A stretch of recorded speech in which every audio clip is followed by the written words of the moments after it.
from a political perspective. And also, we have a fourth space that is the Eastern space, and it is very uh, rich. So, this geopolitical kind of dimension with regard to the Arab Maghreb leads to so many frictions, competition, or perhaps cooperation. That is why the geopolitical and strategic position can be indicative in three main points. We have the position, the location. It is 14 kilometers away from Europe, and it is amidst the geopolitical dimensions that I have talked about, and it is a kind of a front for Europe. This is how it is looked at. As for the resources, these Arab region, it is very rich when it comes to phosphate, oil, and many other resources, agricultural, and so on and so forth. This is a region for foreign powers. It can also be a region where there are so many threats. We can have illegal migration and drugs, terrorism, and also we have a number of fragile regions such as the Sahel region and the sub-Saharan region. So the question that is being posed. So, how is it taken into account when it comes to the strategies of the different great powers, particularly NATO and the EU, and also at the level of states? And I said I'm going to talk about four states: the US, France, Russia, and China. For the EU, after the end of the Cold War, there were many projects that have a security and military dimension, although it was quoted in developmental and economic kind of dimension. So it included this space of the Arab Maghreb and also Mediterranean and also the Sahel and Sub-Saharan region. We have the Barcelona track that contains security, economic, and social dimensions. But when we try to appraise this kind of track since 1995 to 2005, we find that Bishara Khotar defines this track as based on the building of security and not trust. So the basic component for this project is security and not economics or development. We have the second initiative, which is 5 plus 5, which entered into force in 2003. And there are a number of countries, the five Arab Maghreb countries, and Portugal, Spain, France, and Italy and Malta. They have a security agreement based on security and border security, maritime security, combating terrorism, and so on and so forth. For the analysts, this initiative is ambiguous. It can be used in different dimensions and directions.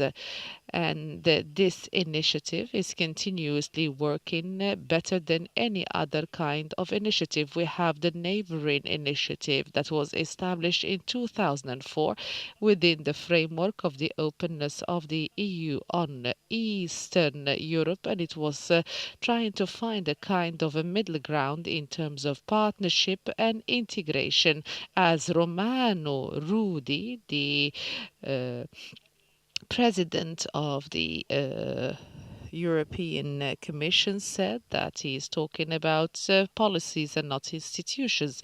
And we cannot talk about a unified policy with clear priorities of the EU vis-à-vis the countries surrounding the EU. We have the last initiative, which is Unity for the Mediterranean in 2007, an initiative that was established by Sarkozy to reinforce the position of France France, the position that had retreated, and instead of having an initiative that would reinforce the region. We have also the second thing, which is the NATO after it uh, establish its new military doctrine. It was dedicated to the Mediterranean countries, and also we have had the Istanbul Initiative in 2004. But what is clear about NATO, it is a institution that moves from one side, even when it comes to security and military cooperation with the Arab Maghreb. So this is with regard to the EU and NATO. As for the great powers, the United States of America has many initiatives since 2002 about the whole Sahel region that had been expanded to combat terrorism amongst the Sahel region, and it included Niger, Libya, and Mali, and added other countries such as Senegal and Nigeria, the southern parts of these countries, and Morocco, Algeria, and Tunisia from the north. But there are two observations is that the United States of America deals within this initiative within two groups. So we have the northern part of Algeria and then Morocco and Tunisia. So America does not deal with the Arab Maghreb as one bloc. It takes into account the security and differences between the two countries. And we have AFRICOM, which is a base that is very important for all countries of the African Union. We have had three U.S. commands of this base, but this base even if it was able to look at the Arab Maghreb as part of the African continent, it is still influenced politically, particularly that the Arab Maghreb, they follow the Middle East. So the way they deal with them militarily is different from a political perspective. Since the Arab Spring, the United States of America launched new initiatives through strategic dialogue with Morocco, Algeria, and Tunisia separately, and the objective is to continue the cooperation and to push these countries in order for them to reach into a joint kind of idea about the threats. But this is separately and not dealing with all countries of the region as one. And for me to conclude, I'm not going to talk about China and France and Russia. We can say in conclusion that the Arab Maghreb region is targeted as a result of the many initiatives and every phase, every time you would find new initiatives that change starting from the 11th of September. And this sometimes leads to contradictory ideas when it comes to the interests of these countries. The third point, the Arab Maghreb, is the topic of these initiatives and not on par with the different forces that represent these initiatives. The question to be posed, I think that this is going to impact the policies of each and every country vis-à-vis these initiatives.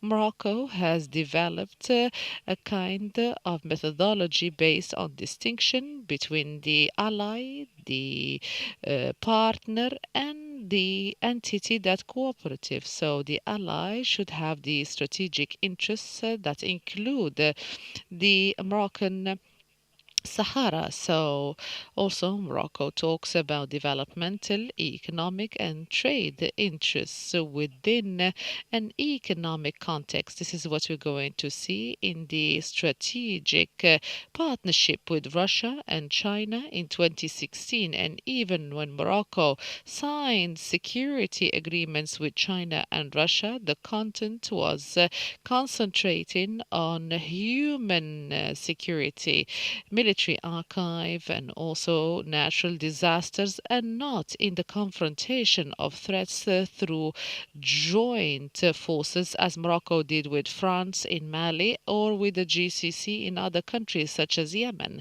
So we see here that the ally that cooperates, that partners with the other country, and this applies to Algeria also and Tunisia. Thank you so much. Thank you so much. We do kindly ask the speaker to use the microphone. The line was interrupted once again. The line was cut. I would like to give the floor to Mr. Mohammed Sid Ahmed Fal to give us more details about the same topic. Thank you.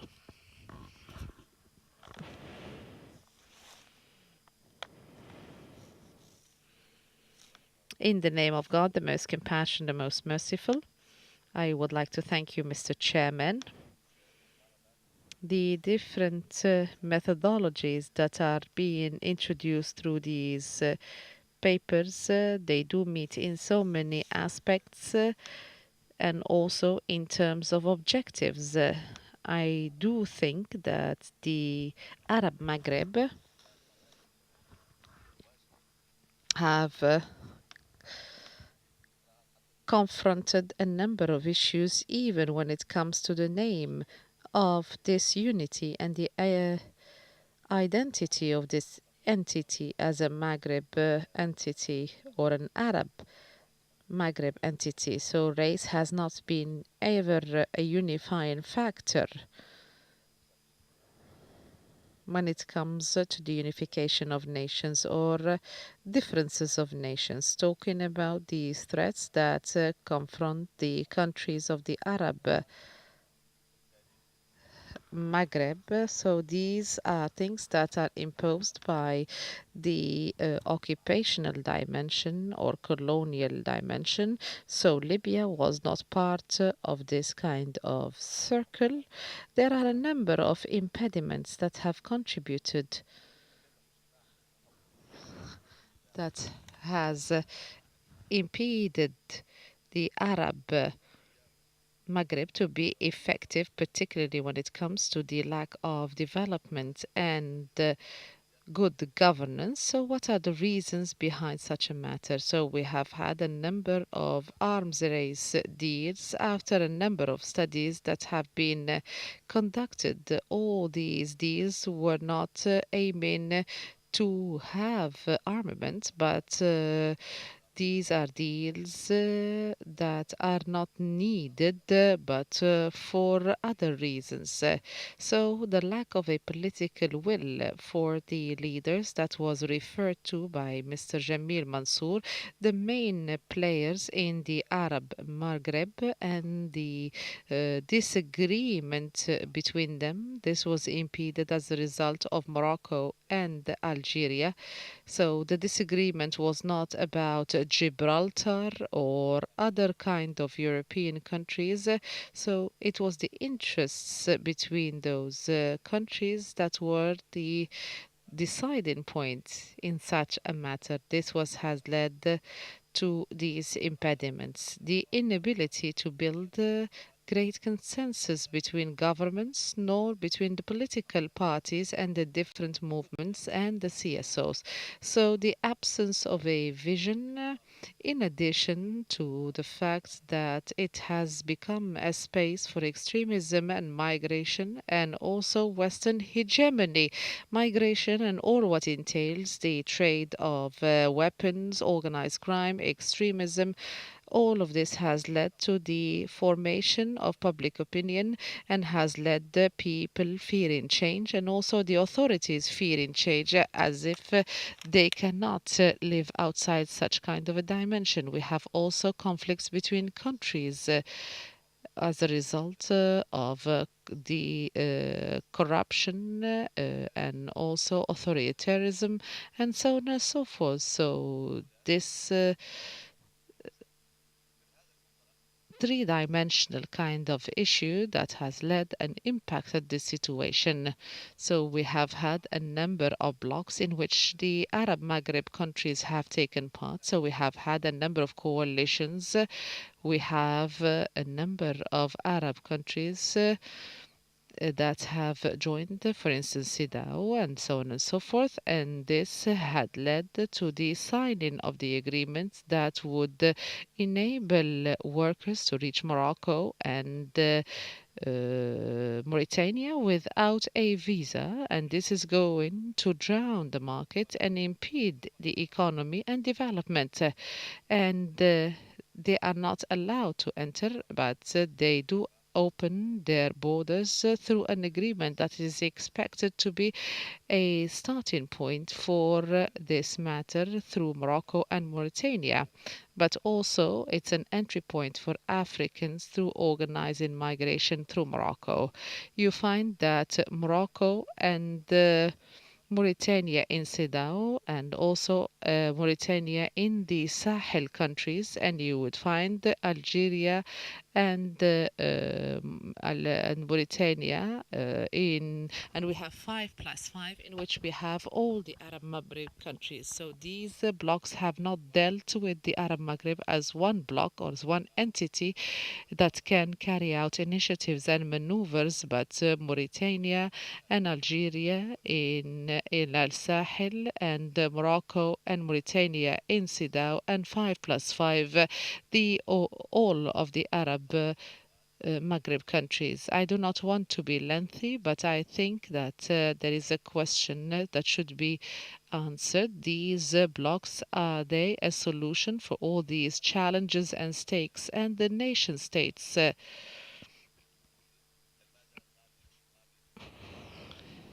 can they be effective and how can we review the kind of states? Are the blocks no longer a solution, as Britain had said after its attempt to exit from the EU or NAFTA, or the ASEAN countries have also reviewed some of the agreements? Are they still a strategic solution for the crises that these countries are facing, or should we review these blocks, their objectives and aims? Thank you so much. Assalamu alaikum.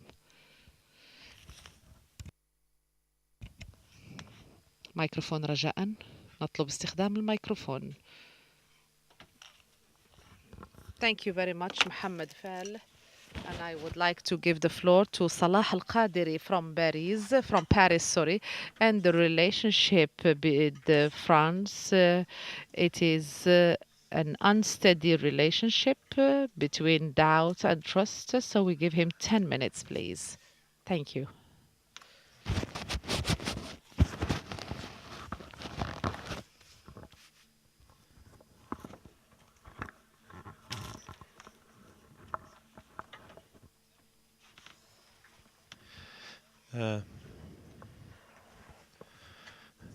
Following up what took place in the morning, when one was asked about the identity of the Maghreb Union, is it a union of identities?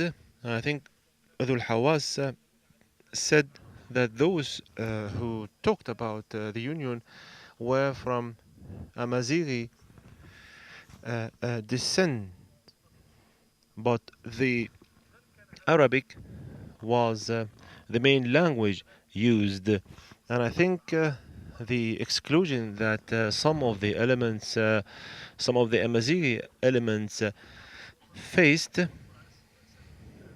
Abdul Karim al Khattabi, for example, who was subject to marginalization in the curricula in Morocco, for example, and he was considered a subsidiary kind of personality. When it comes to the EU, some might ask, do you do you think that you are scientifically wise when you are talking about the Islamic identity? Francois Bayrou, when he was asked about the Turkish accession to the EU, Francois Bayrou took 20% of the French in the presidential election, and he is a very important personality. He said that the French identity is a judo Christian identity. So here, if we talk about religion, indeed, religion plays a role,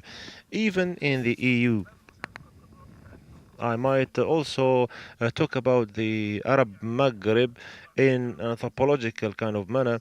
I would like to give you a definition. It is an anecdote. Abu Ya'rab al-Marzuqi was asked, how is Maghreb and what is the common uh, what's the commonalities between these countries? So he said that the thing that joined them is the couscousi plate, and indeed he was asked when does the Maghreb end. So he said when the couscousi meal would end.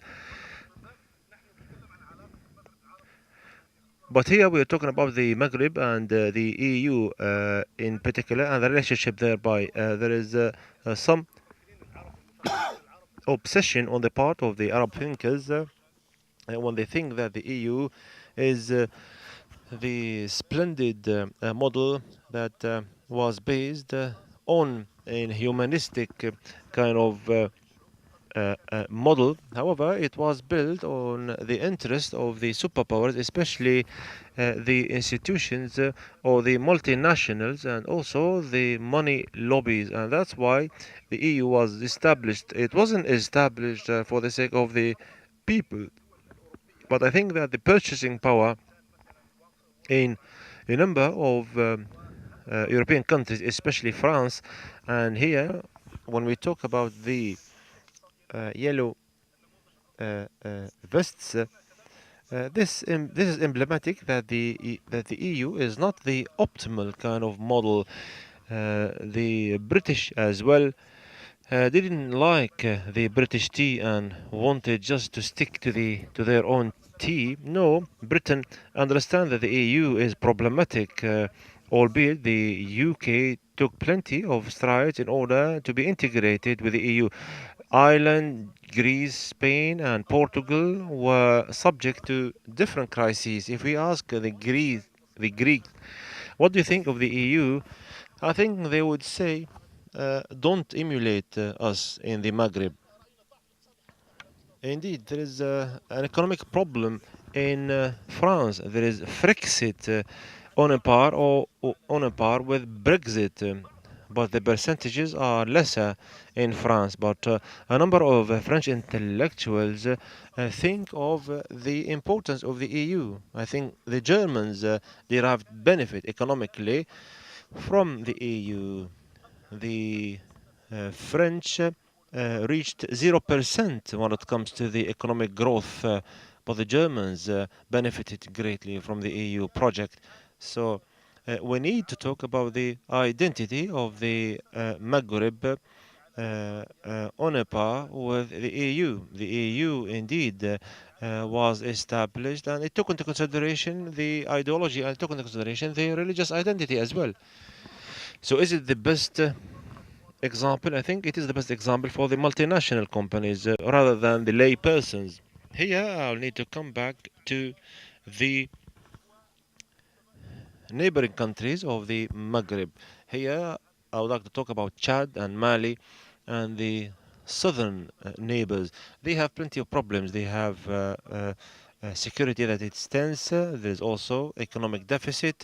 There are no democracies in the south.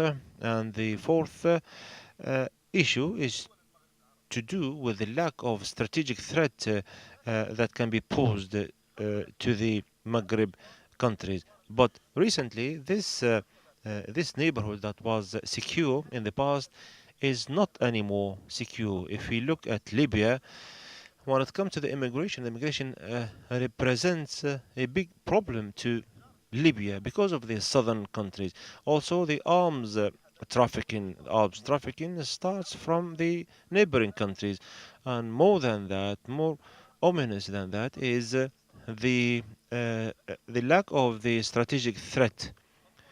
The lack of the strategic threat when it comes to the southern flank is not there anymore because there is an alliance between Idris Deby in Chad and the Sudanese opposition parties, Yahya Noor and others, in addition to Haftar in the south, as well as Israel. Because 2 months ago, he had visited Israel, and in 2014, Haftar said, I coordinate with Israel, and there's no problem with that. So, Chad represents to Libya a strategic threat. Again, the African neighboring countries now represent a strategic threat. Haftar says that he has militias in the south, but he bombarded the opposition, the Chadi opposition, inside Chad, 100 kilometers inside Chad. So we need to understand in the Maghreb that the southern African neighbors do represent now a strategic threat, immigration wise, arms sales wise, arms trafficking wise. The strategic threat is to do with building new alliances in the south of the Maghreb, the Arab Maghreb countries. I'll come now to the northern neighbors, the EU. I would like to focus on Europe because Ismail focused on Russia, in the UK, and the US. I would like to focus on Europe, in particular on France.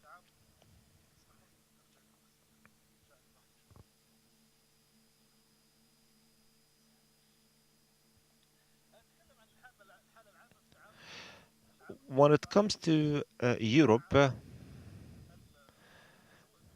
and dealing with the Maghreb countries, I won't go through the paper, but I'll focus on just three dimensions.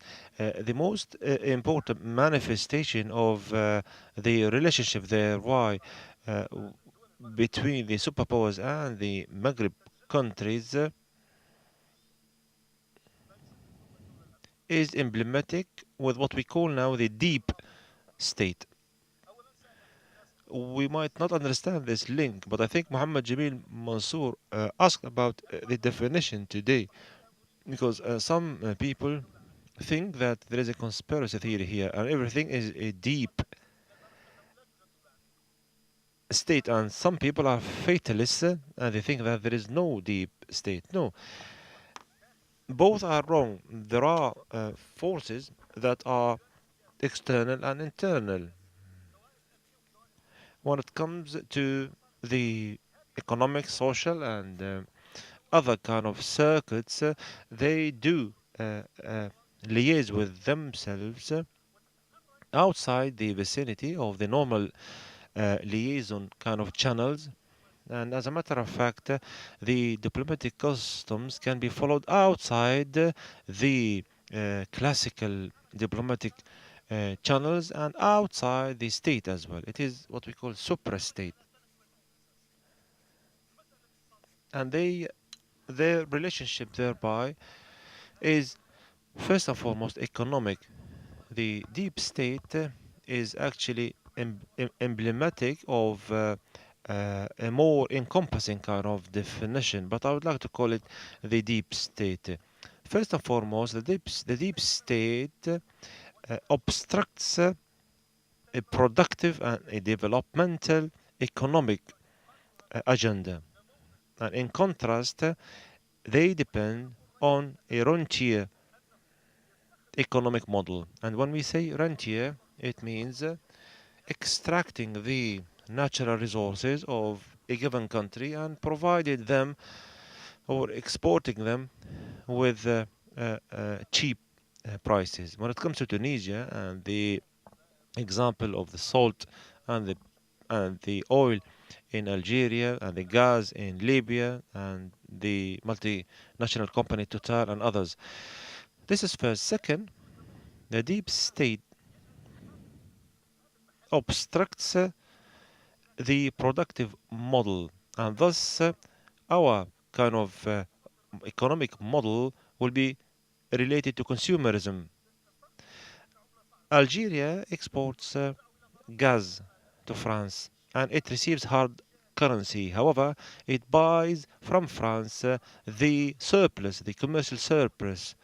The other issue is also to do with obstructing the know-how. If you sell oil, you will receive the outcome produce. Algeria indeed uh, or imports rather a fuel. Is this logical? Although it has plenty of oil and plenty of gas, so it produces oil. And again, I would like to say that a rentier economy, consumerism economy, as well as an economy that lacks the technology. These are the three elements that the deep state wants to be entrenched. Algeria imports olive oil from Italy, but here in Tunisia, the farmers cannot sell the olive oil to anyone. It would have been possible for Algeria to buy the oil from here. When it comes to the milk, the Algeria as well imports the Ukrainian milk. And I'd like to give you an anecdote as well. The Algerian regime, when it has a tender to buy wheat, they will do so in accordance with a condition related notebook. And it is indeed a copy and paste of the French one. No one can enter such tender because there is a technical kind of dimension. And as a matter of fact, this uh, relates to the French wheat. The Ukrainians uh, had entered the tender, the Ukrainians as well, but they failed because the description of such tender fits only with the French wheat. An Arabic teacher in Algeria, when you want to become a French teacher, you will be subject to a French language test. But if you fail in the French language test, you can become an Arabic language teacher. This is not an anecdote, this is a reality. If you get 0 out of 20 in French, then you can move to teaching Arabic. The higher institutions for those teachers, as a matter of fact, were recruited in an obligatory kind of fashion. Why? Because we need to uh, make the curricula French, and that's why the Arabists and others have no place. This is an ideology that has been followed. Sorry, I shouted a bit, but the other issue is to do with politics. There is an overlap. I would like to talk here about the Arab Spring and pinpoint one very important issue: the overlap between the external and internal forces, the supra state ones and the ones outside the classical diplomatic channels. The most important issue here is not the quashing of the regime. However, the continuous momentum of the populace in Tunisia and others in order for the deep states to come along again and for it to work rather than for the regime to work. Ben Ali had fled. When Hosni Mubarak resigned, the people came back to their houses and the deep states came along in order to work properly. So the political and the ideological aspect as well as the economic aspect, these are the most important manifestations of the international forces that work through the deep state. And on the top of them is France, the colonial power. France does not help the Maghreb Union, but as a matter of fact, wants it to to to play a major role because it uh, benefits economically. Thank you.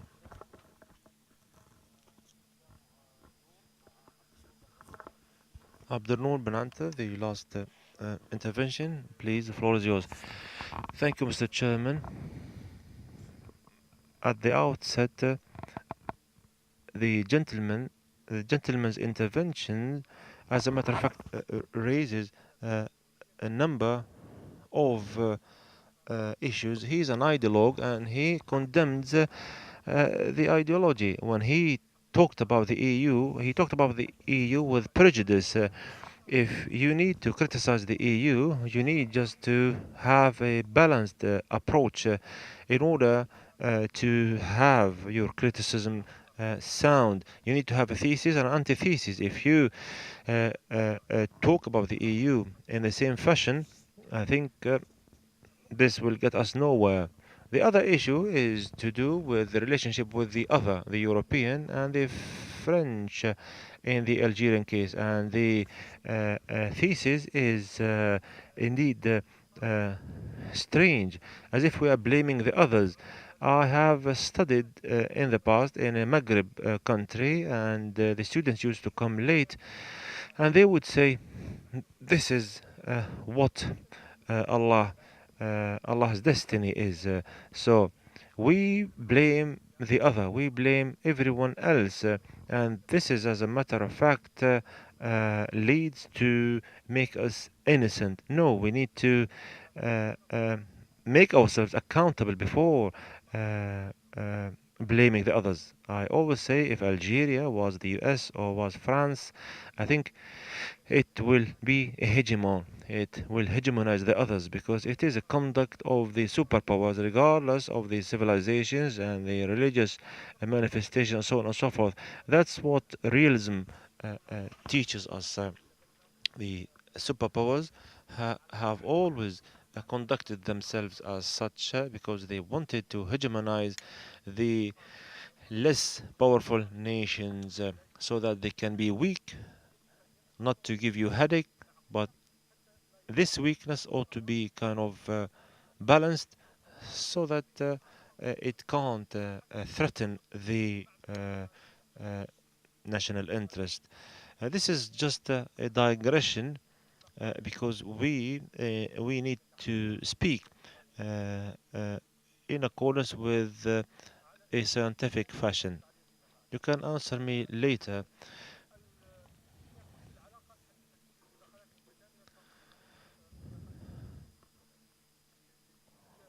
I would like to be brief, and I'll be talking about the Arab Maghreb and the African Sahel. We need, as a matter of fact, to be optimistic. We need to look at the uh, filled half of the cup rather than the empty half. At the outset, the strategic scene in the Maghreb lacks the strategic threat, the existential threat. There is no one country in the Maghreb that can threaten another existentially, albeit there are frayed relationships between some of the countries in the Maghreb, especially Algeria and Morocco, but they do not represent an existential threat. The other issue is the following. When it comes to the state, I would not use the word fragile, but I would use perhaps the exhausted state. Indeed, how could a state that has failed to succeed in the rule of law and to succeed to get to democracy? So, the third issue is to do with the regional neighborhood, especially the Sahel. There is a peculiar relationship there's an important relationship between the Arab Maghreb and the neighboring countries, and especially on the part of Algeria and Morocco, because they are the two most powerful nations, and they, since independence, attached importance to Africa. But this importance is an indication of power and strength. However, attaching importance to Sahel is a sign of weakness because of the policy of clout of the two countries. taken into consideration or attaching importance on the part of Algeria and Morocco vis-a-vis the Sahel is a sign of weakness because they both look at this region as a source of threat. And we always look north, we don't look south. As a matter of fact, uh, we usually, collectively and individually, look north rather than south. So, taking into consideration what goes on in Sahel is a new kind of interest, but it has nothing to do with a strategic vision to have interests that are economic, but they kind of fear from the Sahel.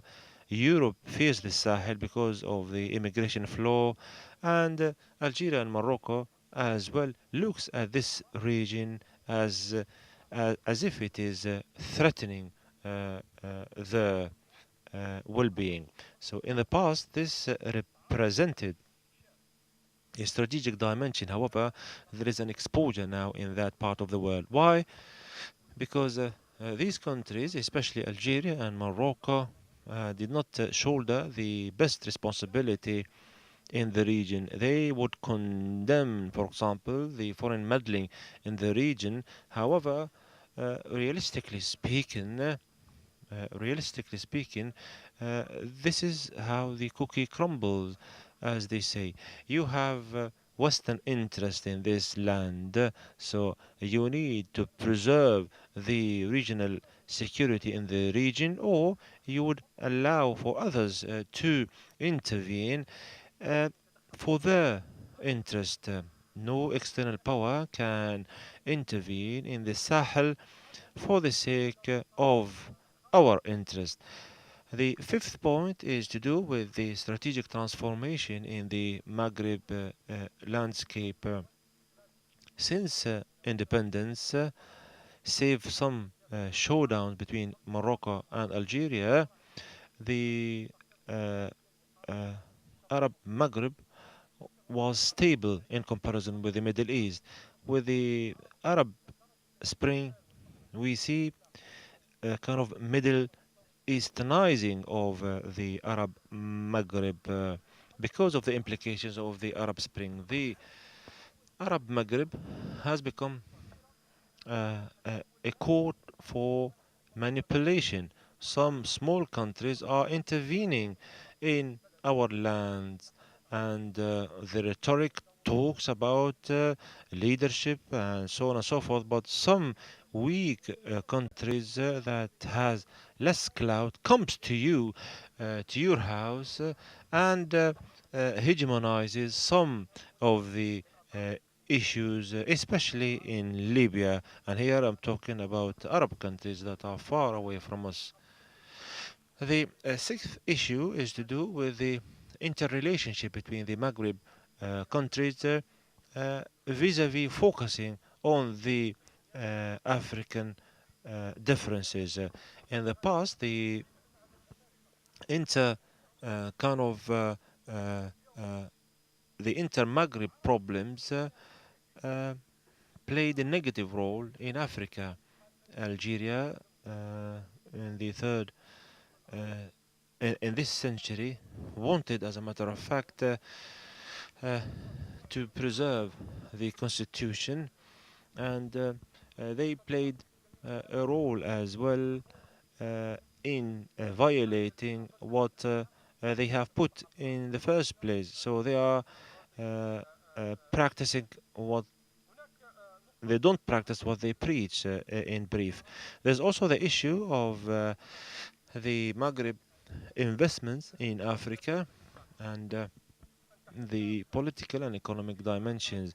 If you want to have a strong relationship with the Sahel, and if you want to curb the foreign or the European clout in the region, you need to invest money, politics, and time in that part of the world. If you look at the investments thereby, it is less than 1.5%. Morocco is trying its best to invest more. It is the first country that has invested in the continent. It is to the tune of 11 billion per se, but the Chinese are investing to the tune of 90 billion dollars. But we need to take into consideration the difference between China and Morocco, obviously. But still, we need to understand that the soft power plays a major role in this regard, but the soft power that does not relate to the economic levers, then it will be a failure. I would like to conclude quickly with the last word here. I'm talking about the strategic preferential relationship. The Maghreb countries, on a par with the Sahel countries, do have relationship with external powers, and these strategic preferences do have the upper hand over the inter relationship. Morocco, for example, would have a relationship with a foreign country, and it will be more important than the relationship with other country in the Arab Maghreb. And this has nothing to do with preferences per se. The problem is that these strategic preferences have become different bone to raise as well. Thank you. Before opening the floor for questions and answers, I have just to comment on what Abdel Noor and Saleh said. I think that perhaps Abdel Noor condemned the hyperbole on the part of the other gentleman, i.e., blaming the others for our problems. However, he as well resorted to hyperbole when he self-flogged himself. I think that there is reality here. We need to be moderate and we need to be in between the two poles. We are to blame ourselves, but we have to blame the others as well on some occasions. As far as the theme of the session, the relationship of the Arab Maghreb with the others, perhaps the gentleman started to talk about this relationship as if uh, we all in the Maghreb do have collective approach to such relationship. I think that 2 years ago, 3 years ago, at the time when Morocco severed the diplomatic relationship with Iran and expelled the ambassador, Algeria caused it up to Iran. So perhaps we can't say that we collectively approach this matter or we have a consensus on this. Second, they had put the diagnosis, but they didn't provide us with a solution.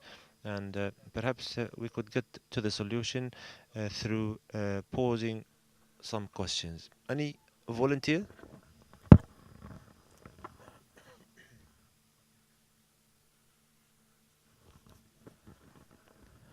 Thank you. What was interesting in this session is doubting the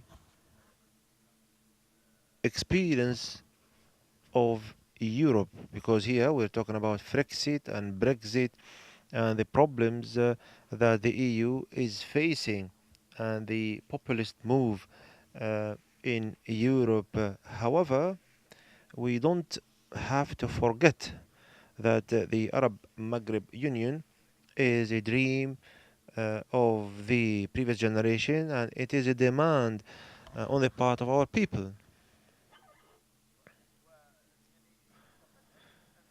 We haven't started this union yet, and you are criticizing its continuation. I think that yes, every experience has its own peculiarities, and the EU is powerful when it comes to the soft power. And as far as the Brexit is concerned, even if the UK leaves the EU, this wouldn't lead to its decline. Let's be optimistic. And after 30 years of trying to resuscitate the Maghreb, we see ourselves celebrating the non Maghreb. We need perhaps to be more optimistic. We need to look at the filled half of the cup rather than the empty one. Thank you.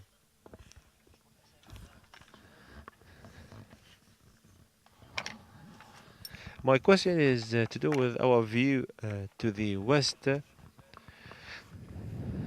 Perhaps we haven't got an encompassing view vis-a-vis the West. There is a colonial kind of side, there is a historical heritage, and so on and so forth. But uh, throughout the revolutions, what took place in Libya was with the support of the NATO and the cover of the Security Council and the help of the Americans at the Security Council, as well as the operations that led to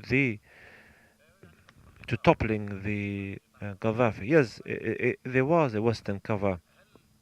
My question is, do we possess or do we have perhaps a crystal clear view vis-a-vis the West to interpret its conduct so that we can't be ensnared in one-dimensional kind of interpretation and not being able to perhaps benefit from the West. At the end of the day, the West, as we see, as we saw, can provide good opportunities, especially during the Arab Spring. Thank you. Dr. Ahmed Idris.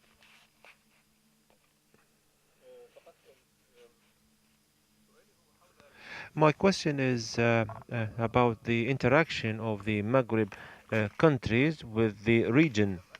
I haven't heard from the gentleman anything to do with such interaction.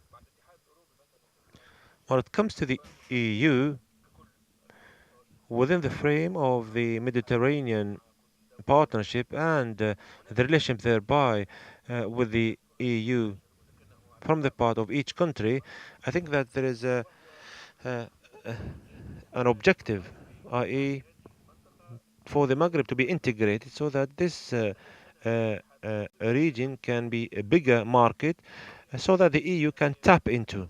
This is one vision or one view that might be criticized, but at the same time, this is a vision that is constructive to have a space, to have a market, an enlarged market, so that consumerism can be pressed ahead and the EU can tap into it.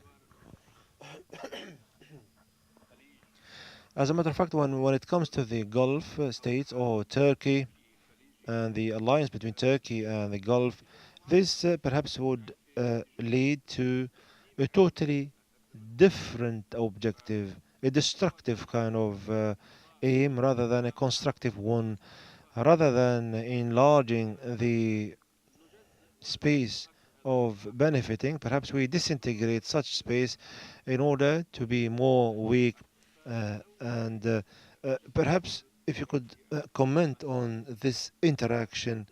And lastly, I haven't I haven't understood the the idea of the strategic threat. You've talked about our southern neighbors, and you mentioned Chad. Yes, that was an example. Yes, yes. This is my question to you. Yes, could you clarify this issue, the strategic southern threat?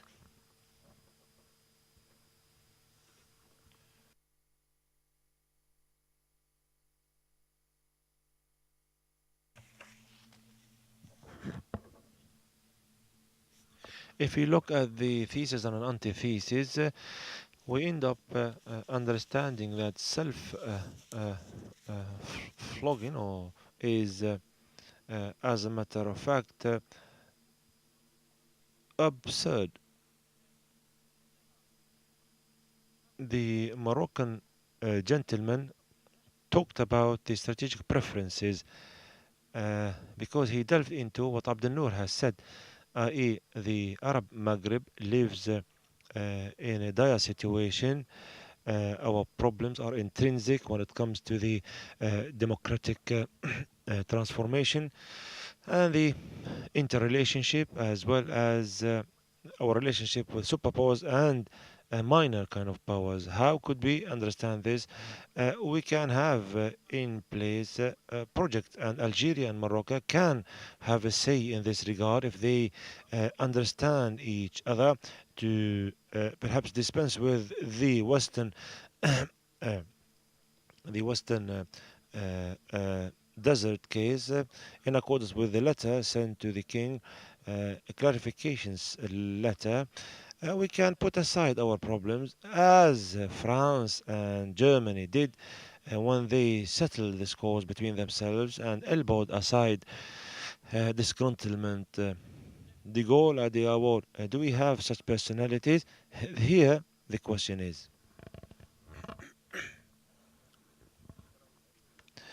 Um, I didn't actually interrupt you because you said, dear Mr. Chairman, and I liked you saying, dear Mr. Chairman. That's why I gave you more time. Yes, please. I, in principle, do not agree to talk about Gibraltar and comparing it with the crisis of the Western Desert. Uh, when it comes to Gibraltar, there is a conflict between two sovereign nations, Spain and the UK, and they are two members of the EU. However, when it comes to the Western Sahara, the Western Desert, it is to do with establishing a new entity, so we cannot compare the two. Perhaps we can compare what goes on in the Sahara with what took place between Spain, sorry, and Morocco. The ETA movement surrendered and dispensed with the Basque region.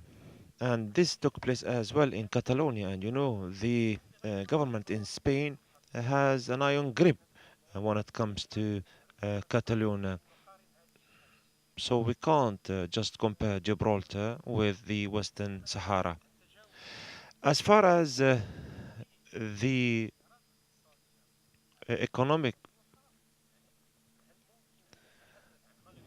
options, would it be possible to talk about an enlargement of the Maghreb? Are we talking here about five countries or six countries?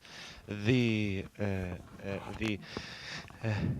conflict is deep and ought to be shed light on by the elite, not only in Algeria and Morocco, because the elite in Algeria and Morocco, they added insult to injury. I think we need academics, we need intellectuals, and we need civil societies to have perhaps an outlet to have a solution for this problem of the Western Desert.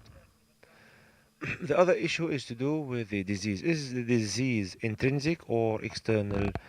I think that the disease is there, the symptoms are there, and there are certain strategic interests, legitimate between two brackets, that tap into such diseases for their own sake. I don't think that we need to wait for the other to invest on our diseases for our sake and for our benefit. As far as the EU, the Middle East, and the MENA region is concerned, I think that security plays a major role here because the EU has plenty of interests, and the Palestinian cause was the central plank of such EU's policy, and the Barcelona path or track was to do with integrating Israel in the system, and thus things will be better with the MENA region.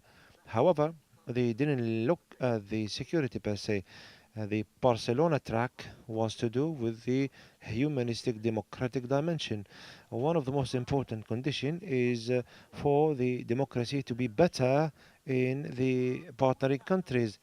And yes, this was lacking. Mechanisms were lacking for the incremental transformation into democracy to see light. The other issue is to do with Britain and the relationship with the UK with the EU. I think that Brexit is has no economic dimension per se because Britain derived benefit from the membership of the EU. I think the issue is to do with historicity, the British Empire, and the islanders, and so on and so forth. In 2003, when I studied the masters in Bradford, I had two British and 12 Europeans, and I was the only Arab. He asked, who do you think that you are European? All of them said, yes, we are European, but the two British said, no, we are not Europeans, we are British.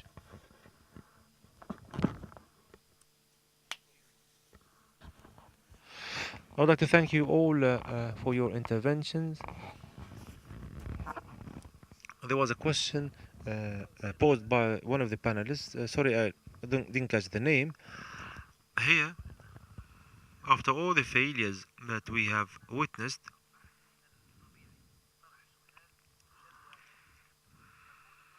it was feasible to ask about this conglomeration or the cause of such a Maghreb union.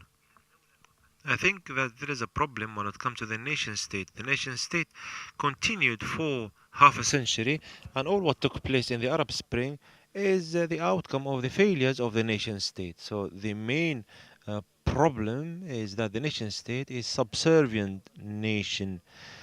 The nation state is subservient. The colonial powers did not demarcate our borders per se.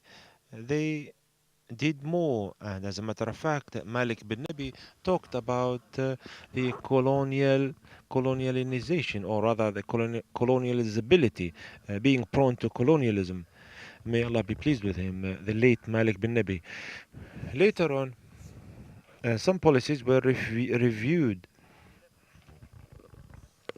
The Arab Spring dossier for 2 years. It was a dossier for a nascent democracy, and it emanated from Tunisia, and it was indeed nurtured as it was a nascent democracy, Tunisia, I mean. But later on, this dossier and this dossier has become, as a matter of fact, a security dossier rather than a nascent democracy. And this security dossier in Tunisia uh, became more and more entrenched, and uh, we ended up with a scenario whereby the Arabs want to go back to the era before the Arab Spring, and we can see that people are venting their voices and saying that we need to go back to the pre Arab Spring era because they are wronged and they are oppressed. I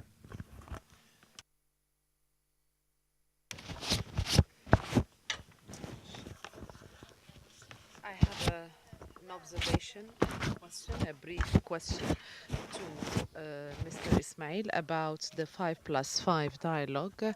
It is not only limited to security cooperation. There is one for education, tourism, and so on and so forth. And the matter has been expanded to include so many other aspects. On that basis, I would like to move to my question, which is to everybody here in the panel.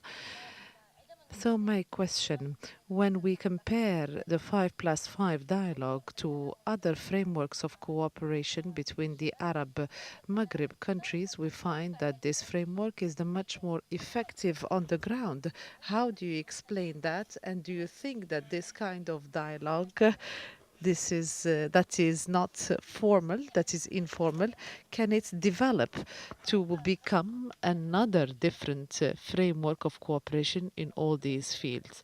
I'm going to take three interventions only. Dr. Mustafa, go ahead.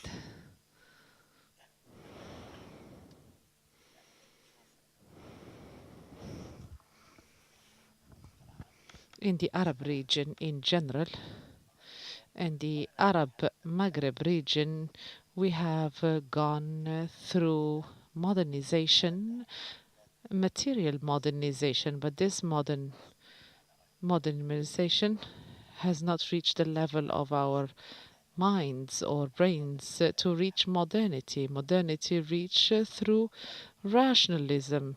Each one of you in this room has a smartphone, and this is a phenomenon that all Arabs have. But we have not reached the level of modernity, which is reaching the rational level. We are very emotional. Even the situation between Morocco and Algeria, we always hear that this is between presidents or heads of states.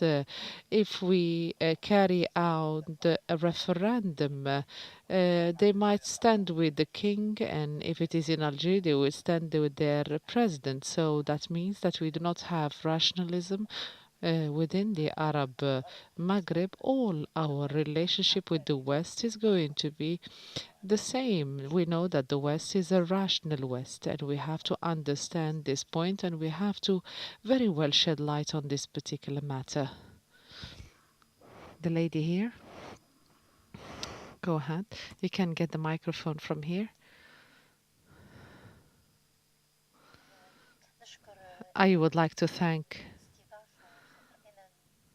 the invitation. I do represent the CSOs. I have benefited a great deal and learned from the lectures that have been presented.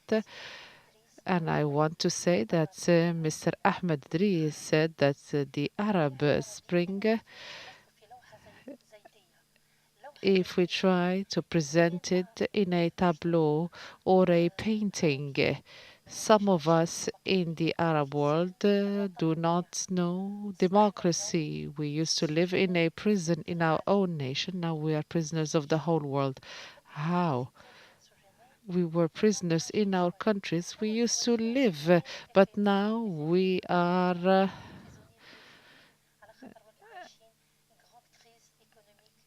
all prisoners because of the economic crisis in which we live. We love democracy, and we hope that one day we're going to be able to reach that democracy through political transformations in the Arab Maghreb. So this painting includes we, the Arab citizens, and we have a giant, which is Europe and the US, that have entered in order to save us, as they say. So the question that I would like to pose. And Mr. Ahmed Idris said that in the morning. He said that the League of Arab States was not successful in certain aspects. My question, why today in 2019, we still have not established a Maghreb Council. My question, why today in 2019 we do not have a Maghreb flag? We are today in 2019. We don't have a Maghreb passport. And the fourth question, why we in 2019 we do not have a cultural educational program. The intervention by the Algerian representative, I liked it as I liked the all other questions. The fifth question, why don't we have freedom of investment in the Arab Maghreb?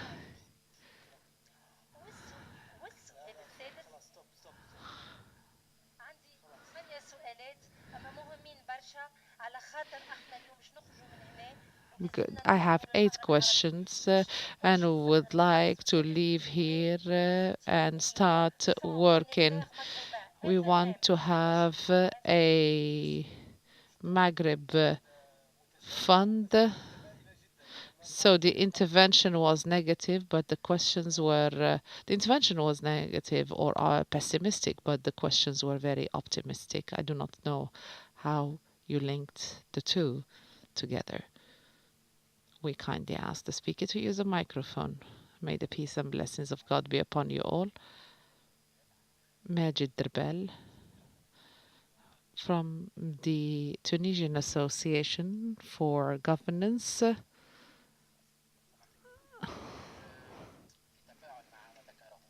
I would like to interact with what had been expressed by the different speakers, and in the light of the facts that European countries are taking advantage and exploiting the resources of the Arab Maghreb, I think that it is very necessary to restructure the Arab Maghreb. My question is very clear and direct.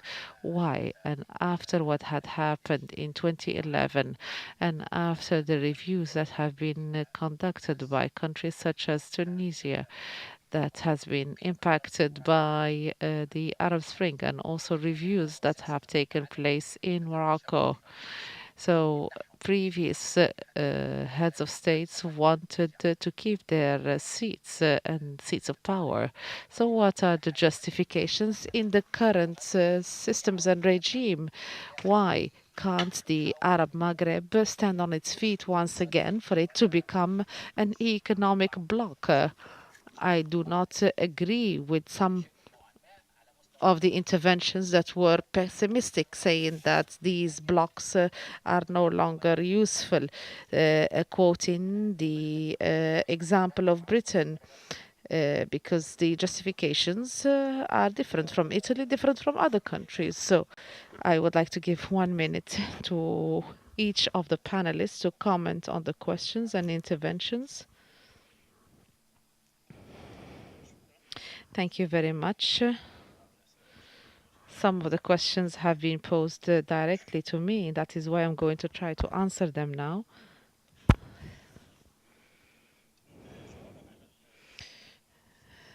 In answering the question by Snoozy, he said that it is natural to have a security kind of methodology because the interests entail so. I do agree with this kind of approach. But when you say that they were not able to find mechanisms to implement these objectives in the political dialogue based on freedom of expression and governance and so on and so forth, I think that matters are linked to aid as well. Had they used such aid for the reforms to take place, things would have been different. We would say since Barcelona, we will find that matters to do with this were secondary, at least for Morocco. I talked about the initiative 5+5 is the most effective. So 5 of them, they concern the security of the Mediterranean. So it was a concentration on those challenges and the rapprochement when it comes to these conceptualizations. So that is why we find them that they meet and work in the very regular meetings. I would like to conclude by a last question. When we talk about the success of the European Union's experience, we try to perhaps avoid the Marshall Project that played a very important role in pushing for cooperation and consensus inside the European Union. In addition to an internal will, all these projects are separate from each other. We have seen the different projects vis-a-vis the Arab Maghreb. Some of them, they criticize each other. Each time there is a project, it comes in contradiction with the previous project. So this problematic is problematic for them and for us because we have a constant responsibility here.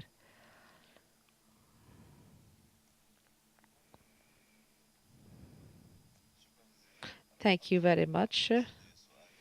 I do not have a question that had been posed directly to me,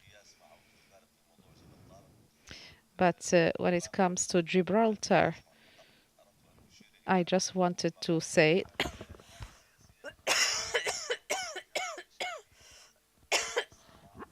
I want to talk about the uh, issue of the Sahara and how to deal with this matter. Would like also to talk about the different conflicts. So Europeans have gone beyond the different bilateral issues in order to try to work on other matters. And when we talk about the West, there isn't one West. There are a number of countries. They call them Western countries, but each one of them has its own references and orientations and interests. Thank you very much, Mr. Salah.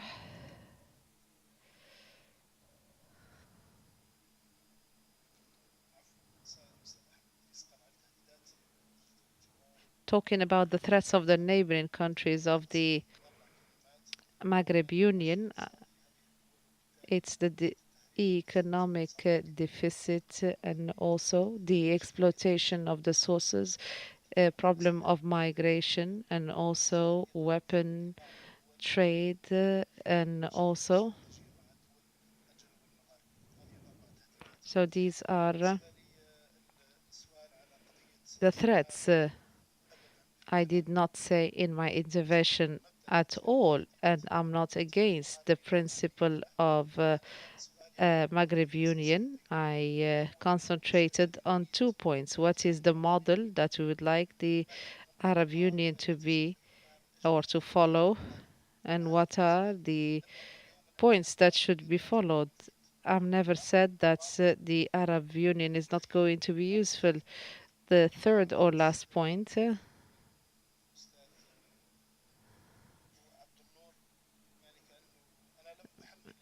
I did not say that the other is to be in charge. I talked about personal kind of responsibility when I talked about economic integration. And Mr. Abdul Noor, I'm Algerian. I do not criticize Algeria because I'm not Algerian. I just want to say that Algeria can secure energy for Morocco and Tunisia, and Morocco can import things from Algeria, but it prefers not to do so. It does it from other countries. It seems that there is a lack of a rational discourse. When I talked about wheat, the first six tenders, we concentrated on the quality and transportation. 7 countries tried to enter these tenders, but they were not able to meet that. I have given realistic uh, facts, very realistic facts. I'm going to talk about the 5+5 group. Why is it successful? Very briefly, why the 5+5 that is diverse. There are 15 tracks that have been successful for many reasons. The first reason is that this group includes the most important 4 countries in the EU. So the Maghreb regimes, they have their own interests when it comes to dealing with these countries. So the framework is not official and it is not binding for these countries. The third point, this kind of integration, which is for the western part of the Mediterranean. It concentrates on a number of sectors, particularly the security and defense sectors that are the preferred sectors for the Maghreb regimes. I would like to conclude with the third point why the Europeans pay heed to such a matter. There are things to do with the threats, and there are some other things that are pivotal and that are to do with the Mediterranean and Maghreb region. So they try to deliver these standards in a way that would support the South without upsetting those countries. Practically, there is a kind of transferring of these standards, but when we go into the details, we find that some standards are taken from NATO or from other countries into the Arab Maghreb countries. Thank you so much. I would like to thank you for your interventions, and I would like to thank those who have been listening. We would like to meet you after the break. Thank you.